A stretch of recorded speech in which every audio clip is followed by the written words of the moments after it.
नमस्कार, news 4 nation देख रहे हैं। मैं हूँ आपके साथ वंदना। हमारे साथ बात करने के लिए हैं बीजेपी के विधायक ज्ञानेंद्र सिंह ज्ञानू।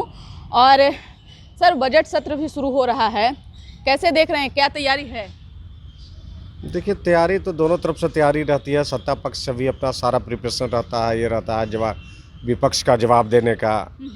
कल एनडीए की बैठक भी है, ये के बाद जो ये होगा सत्र शुरू होगा, उसके बाद जो गवर्नर का अभिभाषण के बाद अपना वो एनडीए की बैठक होगी, उसमें भी सब डिसाइड होगा कि कैसे हाउस में कैसे एक्ट किया जाए, कैसे चलाया जाए। विपक्ष भी अपना तैयारी करता ही है, विपक्ष का काम भी है, करना भी चाहिए। वो भी अपना जो भी उसके मुद्दे हैं उसको उठाने के लिए विपक्ष भी अपनी तैयारी करती है। तो दोनों तरफ से अपना वाद विवाद की तैयारी रहती है अच्छी तरह।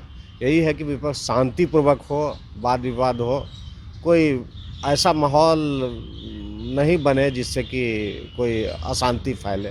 विधायक जी कैसा उम्मीद करते हैं कि बजट कैसा होना चाहिए? देखिए, बजट होना चाहिए, हमको लगता है बजट तो करेंगे ही नीतीश जी। निश्चित रूप से वो जनता को ख्याल करके, गरीबों को ख्याल करके, किसानों को ख्याल करके अपना ये करेंगे, बजट पेश करेंगे, यही उम्मीद है।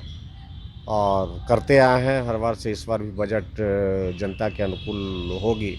लेकिन विपक्ष तो ये कह रहा है कि जो 20 और 21 का बजट सत्र पेश किया गया उसमें तो जनता का कुछ भला हुआ ही नहीं, तो इस बार का बजट से क्या उम्मीद करेगी असल जनता? विपक्ष भी सत्ता में काफ़ी दिन रहा ना। आरजेडी सत्ता में 15 साल रहा, कोई काम तो किया नहीं। इसलिए उसको समझ में नहीं आता है कि कितना बिजली घर घर पहुंच गई, हर गांव में रोड हो गया। जहां 12 घंटा लगता था वहां 5 घंटा 4 घंटा में लोग आ जा रहे हैं शांति से लोग आ जा रहे हैं। कितने फ्लाईओवर बन गए, कितने मेडिकल कॉलेज बन गए, इंजीनियरिंग कॉलेज बन गए, कितना काम हर क्षेत्र में कितना काम हो गया। इस जनता ये तो दिखलाई पड़ता नहीं। अब समझ में नहीं आता है कि वो लोग कैसे, वो लोग पढ़ते भी हैं बजट को।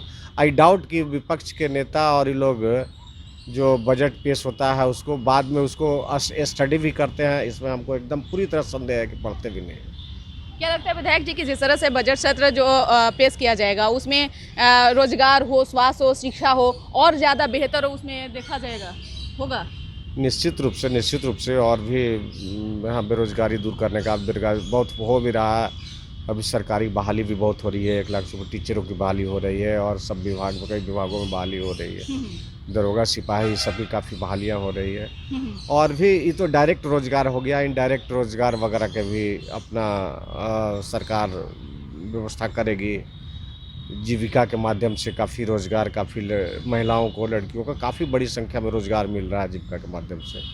लोग अपना काम कर रहे हैं, बहुत सरकारी योजनाओं का लाभ जीविका को मिल रहा है। हॉस्पिटल में, स्कूल में खाना देना, ये करना, उसका आउटसोर्सिंग का काम, ये सब जीविका को दिया जा रहा है। तो धीरे धीरे खास करके महिलाओं के लिए तो काफ़ी ये काम हो रहा है सरकार में।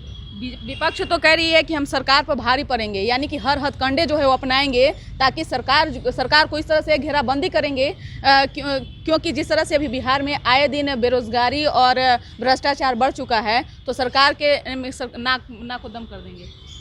देखिए, जहाँ तक ये की बात है तो अब वो लोग तो 16 साल से तो घेर ही रहे, कर ही रहे हैं। तो 17वां साल वो करेंगे और क्या फ़र्क पड़ता है उससे। 16 साल से कर ही रहे हैं तो 17वां साल भी करेंगे। तो उस विपक्ष के काम ही है अपना सरकार को घेरना, सरकार की कमियों को उजागर करना। तो कोई नई चीज़ तो कुछ कर नहीं रहे, पहले भी करते थे, लेकिन उसका इन लोग के पास कोई मुद्दा रहे, बोलने का मुँह रहे तब ना। क्योंकि अपने कुछ किए नहीं हैं तो सरकार पर क्या बोलेंगे, अपने तो कुछ इतना साल मौका मिला, कुछ किए नहीं है। एक मेरा आखिरी सवाल, विपक्ष का ये आरोप है कि जो प्रश्न पूछते हैं वो सरकार जवाब नहीं देती है, न मंत्री जवाब देते हैं। नहीं, अभी तो सरकार प्रश्न के काफ़ी सप्लीमेंट्री होता है, ये होता है प्रश्न का, सारे प्रश्न का अभी तो 99-100% सरकार का जवाब आ जा रहा है। पहले बहुत सारा का जवाब नहीं आता था सर, ये से अफसर लोग जवाब भेजते ही नहीं थे मंत्री के पास। का समय मांग लेता था, वो कर लेता था, लेकिन अभी तो 100% करीब सवालों का जवाब आ जा रहा है। और क्रियान्वयन भी हो रहा है काफ़ी, उसका जवाब जो आता है उसका बहुत हद तक क्रियान्वयन भी हो रहा है। एक माफ़ कीजिएगा, आखिरी सवाल है, एक साल पूरे होने के बाद सिर्फ 2 ही मंत्री अपना ब्यौरा जो है वो जनता के सामने रखें, बाकी मंत्री का कोई नाम निशान नहीं है। कोई भी मंत्री जो है वो एक साल पूरा होने पर कोई अपना जो है एक्सप्लेन नहीं राज्य सरकार तो करती है, मुख्यमंत्री करते हैं। अब सर मंत्री का तो प्रथा रहा नहीं है कभी करने का अपने अपने विभाग का। अब कोई किए होंगे 1-2 मंत्री तो हम नहीं कर सकते पर हैं। निर्माण मंत्री और उद्योग मंत्री जो ये है तो अपना मन से किए हैं, ऐसी कोई प्रथा आज तक कभी रही नहीं है। सरकार शुरू किए हैं, वो नीतीश जी शुरू किए थे कि प्रेस कॉन्फ्रेंस करके हर साल 1 साल जब पूरा हो गया तो अपना उसका ब्यौरा देने का अपना नीतीश जी के द्वारा ही शुरू हुआ है। उसके पहले भी नहीं होता था। अब विभाग वाइज कुछ नहीं होता था, पहले भी कभी नहीं होता था। आगे भी 1-2 मंत्री अपना मन से दिए होंगे, ये कोई नई बात नहीं। नई बात नहीं। बिल्कुल। तो आप सुन रहे थे कि क्या कुछ कह रहे थे बीजेपी के वरिष्ठ नेता और विधायक ज्ञानेंद्र सिंह ज्ञानू। इन्होंने साफ तौर से कह दिए हैं कि विपक्ष के पास में कोई मुद्दा नहीं है, वो मुद्दा विहीन है। इसलिए जो तैयारी है बजट सत्र का वो पूरी हो चुकी है। और अब देखने वाली बात रहेगी कि जो जनता आशा लगाई हुई है, टकटकी लगाई हुई है कि बजट सत्र से हम लोगों को और ज़्यादा बेहतर होगा, वो समय आने वाला तय करेगा। इस पर बस इतना ही। बने रहिए न्यूज़ 4 नेशन के साथ। नमस्कार।